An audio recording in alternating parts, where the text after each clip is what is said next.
So it's been about 3 years since I first bought the Fuji x100v, and these last few years have been nothing short of amazing. And because I spent more time with this camera, my thoughts and opinions have changed on it because my style and needs as a photographer have also changed. And sadly, I did sell this camera about a month or so ago, but we'll definitely get there. This video is also sponsored by Audiio, so all the music you hear throughout this entire video is from them. More on them later. So it's been a while since that last full review that I did of the Fuji x100v. So if you guys want to see that, I'll leave that link down below alongside all of my other x100v videos. And if you watch all of those, I'll give you all the context you need that pretty much leads up to the last couple years of shooting with it. But life with the Fuji x100v has been pretty solid. I bought this camera back in 2020 for $1,100 used, which is insane to hear about nowadays. And once I got it in hand, I brought it literally everywhere. I brought it on all my day trips, shoots, trips, hiking, to the beach, date night with my wife, day trips, and literally everything in between. And it's just been such a sweet little daily camera to carry around and document my life. When I got this camera, I was so focused in on getting a professional mirrorless camera, but I'm so glad I didn't go that route because that type of camera just doesn't lend well to the style of photography I want to be doing. I was so caught up in sniping Instagram bangers that I completely forgot about just documenting my life. I'm not trying to pursue being a photographer. I just want to document my life, take photos of moments and people and locations that are meaningful to me, and bringing around a larger, more expensive mirrorless camera just didn't really make sense financially or just logistically. The x100v has for sure changed my view on photography, and I'm just more in love with finding cool light and documenting those moments. And having a camera like the x100v that could live on my hip has just made that a lot easier because this camera is easy to operate. It has a fixed focal length, so there's no more worrying about lenses. You turn it on really quick, it has good autofocus, you can snap your photo, and you can just put your camera back down to your side and rejoin that moment. And this camera is definitely a step up from iPhones. I'm a camera nerd. I want to shoot with cameras. I like the tactile nature of them. And it's definitely like the best of both worlds of having the portability of an iPhone, but the camera features and the specs and just the shooting experience of a more professional mirrorless camera. So it's definitely where I want to be in the price tag, in the size, and the features. And these last few years have just been a blast. It's definitely made me a better photographer over these last few years, but more importantly, it's made me a better cinematographer because I'm looking for light and compositions, and I'm able to practice that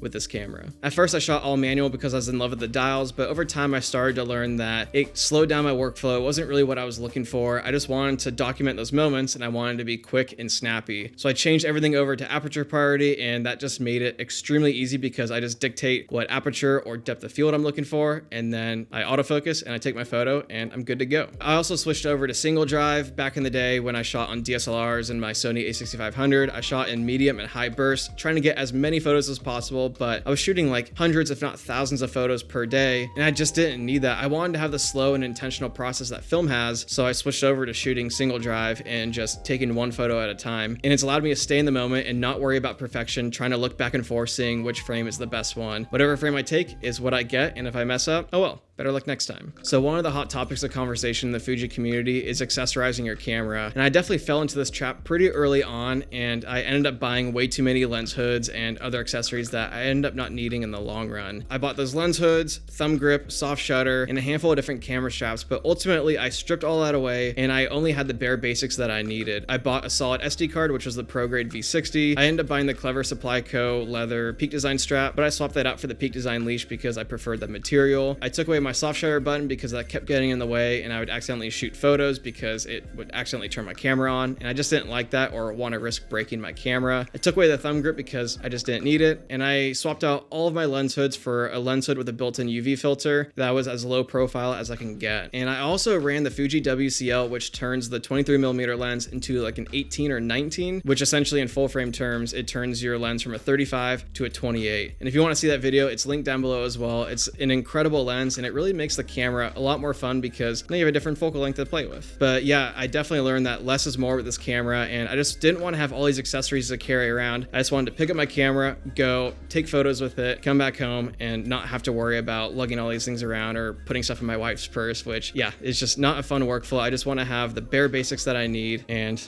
I kind of learned that the hard way and spent money on it, but oh well. So there's definitely a lot of things to love about this camera. One of the most notable things is just simply looking at it. This camera is beautiful. It looks like an old film camera. When I go out and about, people ask what Leica that is or what film camera that is, and they're honestly surprised to see that it's a digital point and shoot from Fuji. It's definitely one of the nicest looking cameras I've ever used, and thankfully the build quality is pretty solid too. It's not like Leica build quality where it's super heavy and dense, but it's good enough, and over time this camera patinaed really well, which I kind of liked. I bumped it around when I was out hiking and stuff, and and got it all scratched up. I didn't baby this camera and it held up to all the elements that I brought it in, and that's really all you can ask for. I really enjoy the weather sealing of this camera. All you need is a front filter, front ring with the gasket, and now you have no worries about stuff getting inside. I of course wouldn't bring it out in full rain, but I've brought it out to the desert with heavy winds. I brought it out in decent rain and out at the beach, and it never got messed up. And again, that's all you can really ask for, and I'm just happy that we have the weather sealing option in this camera. I also enjoyed the rear tilting LCD screen. I personally don't really use EVFs or OVFs that much. I enjoy shooting with an LCD screen, so having one that tilts just makes shooting photos a lot easier. I'm able to get down and get low angles and tilt the screen up so I can actually see what I'm shooting. I could shoot from the hip incognito and not have my camera sticking out looking like I'm a tourist taking a photo. One of my other favorite things about this camera is that you can charge it through the USB-C port in camera, and for the longest time I ran just one camera in body, go and shoot all day, and then I would either charge it in my car through the USB-C port or plug it into the wall and just recharge that battery for the next day. And this just makes the entire workflow so seamless because USB-C is pretty universal. I always have cables in whatever camera bag I have, and it just makes it easy because I don't have to bring an actual battery charger, and that's one more thing to worry about. More cables, more clutter.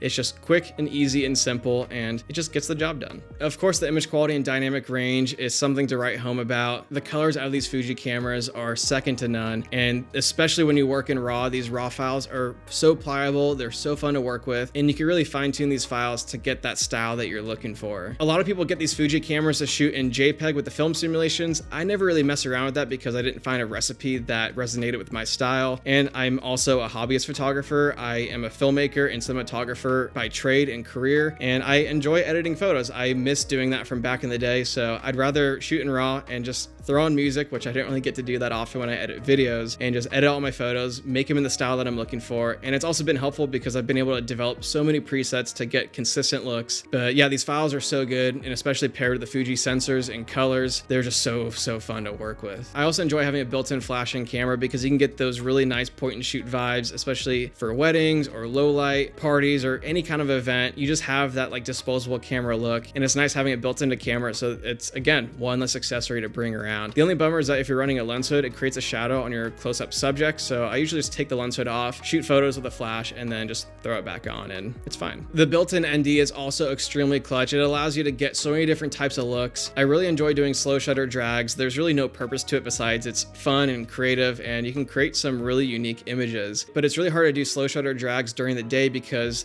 the slower the shutter, the more light is being let through. But having a 4-stop built-in ND that you can remap to a custom button to turn it off and on quickly just makes it so much easier. So again, there's one less accessory I have to bring around. I don't have to buy a 49mm ND filter to throw in front, but you could if you need more ND, but the 4-stop has been plenty for me. So before we get on with the rest of today's video, I want to take a moment and talk about today's sponsor, which is Audiio. Audiio has an incredible platform of high quality music and tons of different licensing options for all of your creative needs for YouTube videos, client work, weddings, and so much more. But alongside all that, Audiio has this insane feature that for sure sets them apart from the rest, and that's called Link Match AI. Essentially, take the link of a song that you really enjoy, plop it into their system, and Link Match AI will find a song in their catalog that sounds extremely similar to the song that you referenced. I personally spend so much time searching through music catalogs to find that perfect song, but I also have a huge catalog of music that I really enjoy, but those are super expensive to license, so now I'm able to take those songs that I like, throw them in there, and get something that's extremely close, and even though it's not one for one, as long as it feels the same for the audience, that's all I care about. This is going to be insane for a lot of you to use because clients out there have these references in mind, but now we're able to take those references, throw them into Link Match AI, and get something extremely close. If you want access to Link Match AI, or if you want to sign up for Audiio, use my link down in the description below, or use Thomas70 for 70% off Audiio Pro, which includes Link Match AI. Thanks again to Audiio for sponsoring this video.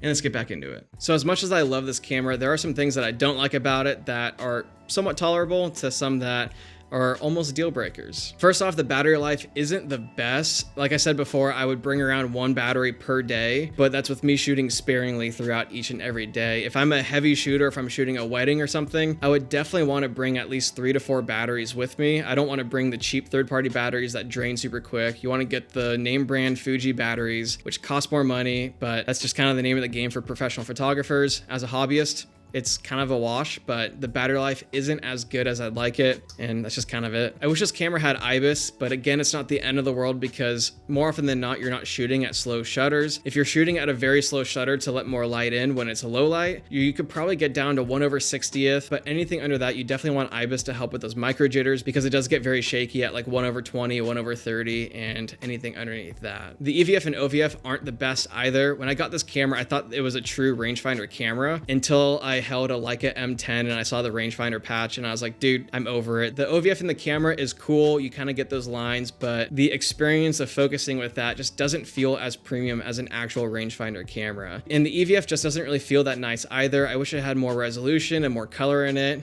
kind of like the Fuji X-T5. But again, this camera is 3 years old, so I can't really knock that either. But thankfully we have an LCD screen on the back with that hinge, and I end up using the LCD pretty much 99% of the time because of that. One of the major bummers about this camera is that the manual focusing is pretty weak. I come from the land of cine lenses and vintage lenses, and I love really long, smooth, linear focus throws. And this camera definitely doesn't have that. It's really squirrely and loose, and it just feels like a modern digital camera, and it just doesn't feel like an extension of my brain as I'm pulling focus. I would love for Fuji to make these lenses more like the Leica M lenses, or really any other lens that has a long and smooth focus throw, and something with hard stops on either end so you know minimum and maximum focus as well. But again, it's not the end of the world. You're probably using autofocus the majority of the time, and yeah, that's pretty much what I ended up doing, and I treat it more like a point and shoot than anything, and I'm not really trying to pull focus and be artsy and have that full experience. It's already slow enough for me, and the point and shoot aspect of it with autofocus works well. The video features are also pretty weak as well. We get 1080, F-Log, and 8-bit. For personal stuff and for like remembering stuff, by all means go for it. But for professional stuff, I wouldn't use it. The camera is really tiny. If it had IBIS to help with those micro jitters because of how small this camera is, it would help. But yeah, those 8-bit files are pretty tough. You're probably better off not shooting in log and shooting the burned in film simulation, because with 8-bit and log, they just don't really pair well. There's just not enough data in there to have a smooth transition between colors. And now it's time for one of the major downfalls of this camera, the portability of it. And you might be wondering, how is that a downfall because this camera is so tiny and portable? And while it is, especially compared to a larger cinema camera or DSLR or mirrorless, it's not as small as I would like it. And this is definitely where the personal preference comes into play. For a while, this camera was small enough because that's all I really knew or cared about or could afford, so I made by. But when I went to Italy back in October, I wanted to film videos, but also take photos. And I brought my x100v and Sony FX3, and it definitely got to the point where I had to pick one. When we were walking around, I didn't want to like have a double harness with both cameras and try to go back and forth. I'm still on vacation. I want to enjoy my time with my wife and my friends. And ultimately I ended up choosing the Fuji because it's smaller and easier. And I really regretted that because I wish I shot more video because that's my main passion. And I wish I had more video from that trip to make a full YouTube video. And it definitely got me thinking over time that I need something smaller. It needs to take a back seat. And that's definitely my personal nuance. I want something that's truly pocketable that can go in my pocket or a fanny pack and can be completely out of the way, because I can carry that alongside my Sony and do both, because I don't want to give up taking photos because I enjoy doing that. I want to document those moments, but I realized that it took away from my main love and I had to do something about it. So you may have some similar thoughts between the pros and cons of this camera, and it definitely comes down to your personal use case and your preferences, but I can't really fault the Fuji for really any of these bad things because they just come down to what I'm looking for out of a camera. Overall, this camera's been phenomenal to work with. It definitely did its job over the last few years, and I have to thank Fuji for it because it made me a better photographer and cinematographer, and it just made a lot of my family and friends and myself and my wife happy because now I have more of these moments documented that I would have never been able to do before without this camera. So one thing I always get asked about this camera is that, does it replace film? And it's a yes and no kind of thing. If you want the true film experience and to develop it yourself and process it, by all means shoot film. But for me, I'm not a film shooter. I never really shoot film unless I have to, like Super 8 or 16 mil or whatever. I'm doing this for fun. I don't want to spend a stupid amount of money on film with buying the film, processing it, and buying cameras. I just really enjoy being in the digital age and being able to take a photo and send it to my phone immediately or throw it on my computer and have those photos within the day or hours or whatever. Whereas with my film photographer friends, they often have to wait weeks to see those photos. And I know there's a charm with that, and film looks different and the highlights and the character and all that, but this camera gets pretty dang close, especially if you shoot in RAW and develop your looks and really learn this camera inside and out, from the exposing of it to the framing to the editing. You can really get it extremely close to the look of film, and for me, that's more than enough. At the end of the day, it's affordable, it's quick and easy, and it just gets the job done, and it allows me to document my life without lugging around a large setup or paying an absurd amount of money for film for photos that are going to live on Instagram Instagram or on my phone's camera roll. If I'm doing this for work, of course I would shoot film because film is so amazing, but for personal use, there's no reason for me. There may be a reason for you, and that might be your personal preference, but yeah, maybe for some of you out there, digital is definitely the way to go.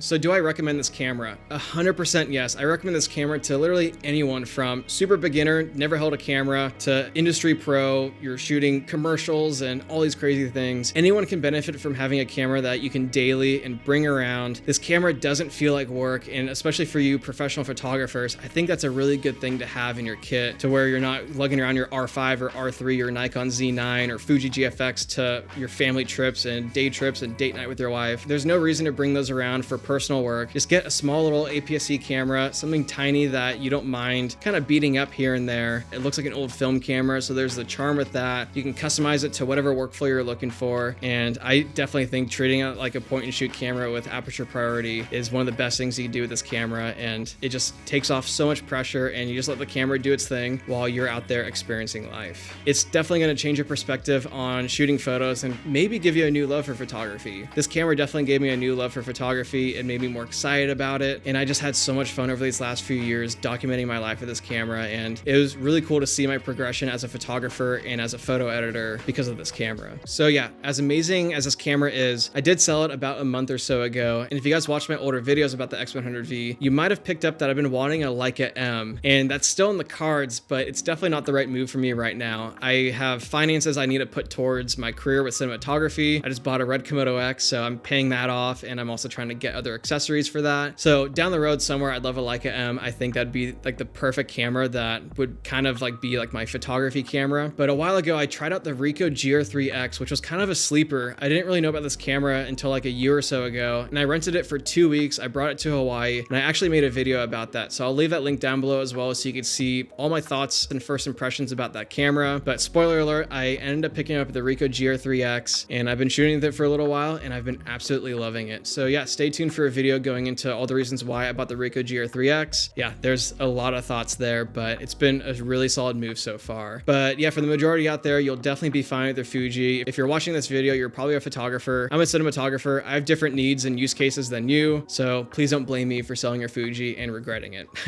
So yeah, that is it. 3 years of the Fuji X100V has come to a close. I really enjoyed my time with it. It made me a better photographer and editor, and it was just a really fun experience overall. So yeah, if you guys have any questions about the X100V or Ricoh GR3X or really anything, feel free to leave them down below as well. And yeah, thanks again to Audiio for sponsoring this video. If you guys want to check them out, I'll leave links to them down below as well. And in classic Thomas fashion, here's all my favorite photos that I've ever shot on the Fuji X100V over these last few years. And of course, all the music throughout the section is from Audiio. Take it easy, guys.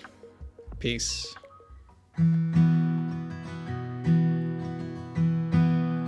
All those highways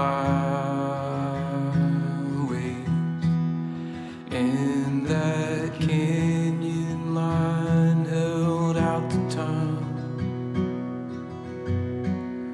July fireflies. There is truth inside these southern lights. You are my young love waking. You are my Galveston. And you brought your coat that night. My cold hands were finding yours inside. What a miracle you are. You are not some fallen fleeting star. You are my song of home. You are my Arkansas.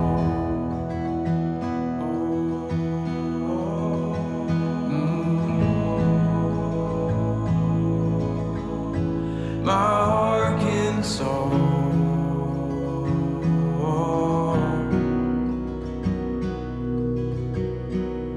What a vision.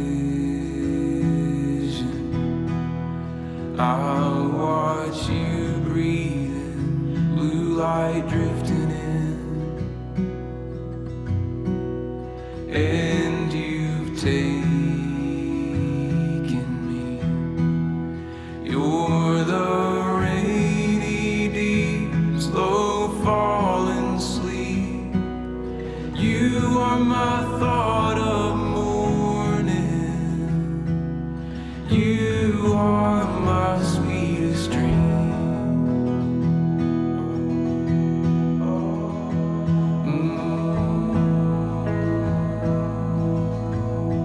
My sweetest dream.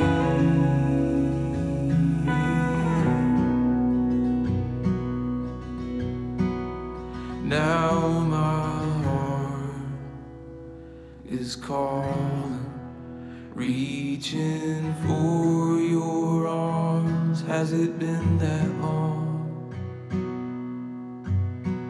Again I've fallen through to meet those eyes so blue from across the room. You are my 100 million. You are my only one. You are my 100 million. You are my only one.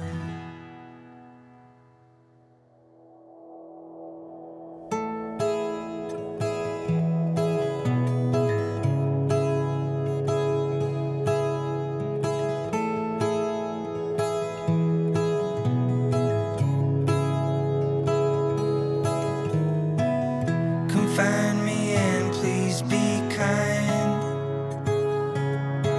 I've been lying awake till the morning time. I don't know what's gotten in my mind, but it's misapplied and it's magnified. I believed that I needed all their lives. I was defeated before I even tried to uncover their disguise.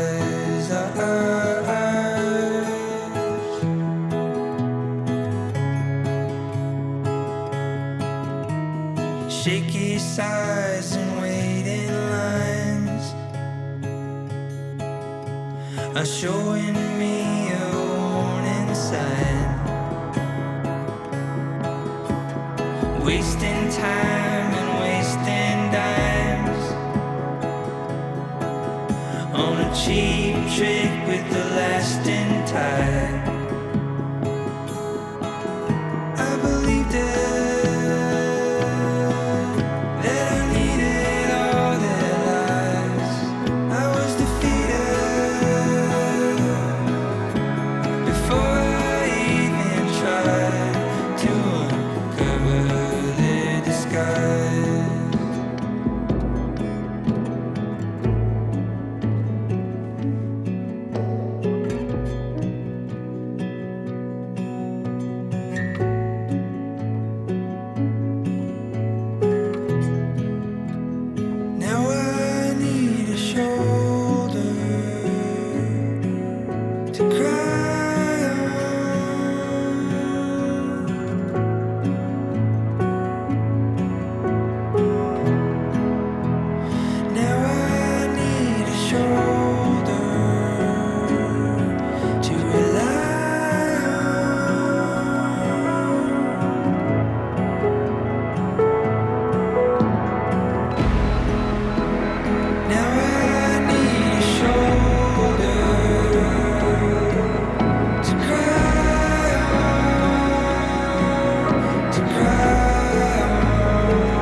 in this town, but you don't call it home.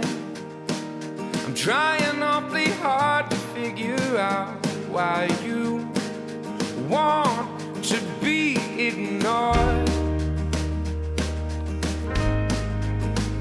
So I got this idea that's been swimming around my brain. Maybe you're an angel or a superhero disguised as a chain.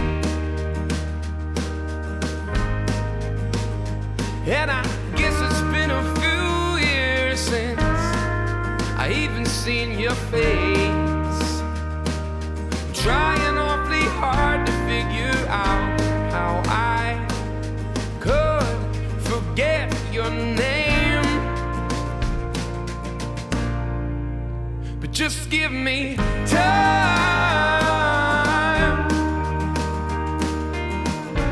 Girl, I'm begging you to stay. You'll be just fine. All you needed was a change of pace. Let all your dreams run wild. Yes, let all your dreams run wild. Set yourself free.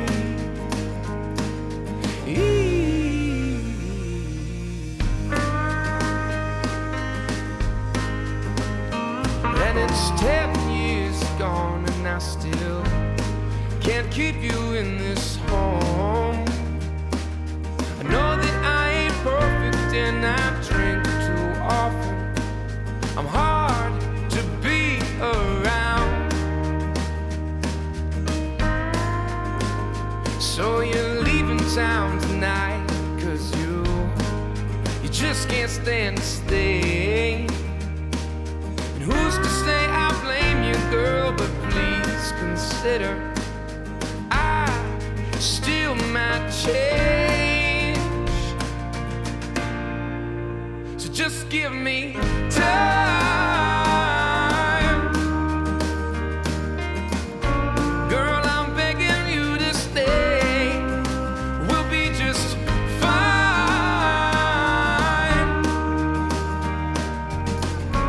All we needed was a change of pace. When all my troubles gone by, and I'll pick up all the pieces of my life. I hope I find you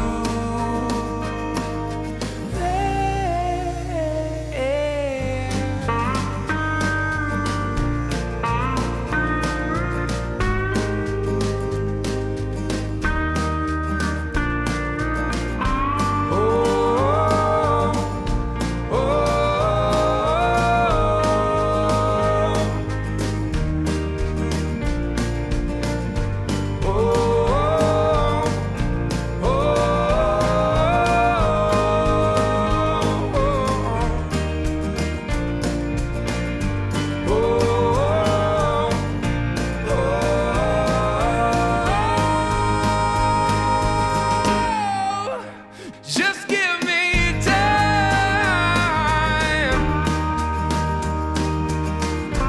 Girl, I'm begging you to stay. We'll be just fine.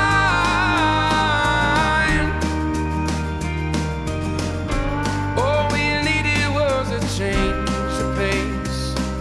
When all my troubles gone by, and I'll pick up all the pieces of my life.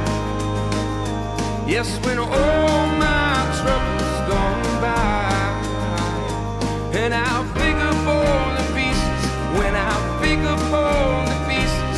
When I'll pick up all the pieces of my life. I hope I find you.